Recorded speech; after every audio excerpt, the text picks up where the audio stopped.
Singapore, imezidi bandari ya Jebel Ali, imezidi bandari zote zilizo Afrika, isipokuwa bandari moja tu duniani, Rotterdam, ndio imetuzidi kwa depth ya mafuta. Kwa hiyo ni bandari pekee katika ukingo. Mombasa wala Dar es Salaam hawezi kupokea meli yenye uzito wa tani 200,000 kutokana na channel pia kuzidiwa, lakini Mungu ametubariki Zanzibar kutokana na channel yetu ni open channel, tuna uwezo pekee wa kupokea meli namna hii, na hivi karibuni na tumetarajia awamu ya kwanza ya kontena 2.5, lakini kupitia miundombinu hii tunaweza kutanua na kupokea kontena milioni 1.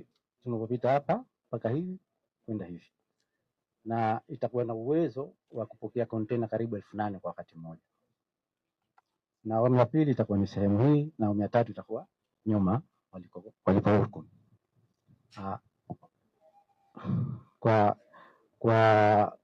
Tunategemea kwamba mnamo mwezi wa Septemba mwakani kwamba gati ya upande huu ya kusini itakuwa iko tayari, ambayo upande huu itakuwa tayari na container yard hii hapa itakuwa tayari, ambayo itaweza kupokea mpaka container 2,500 tukifika Septemba mwakani.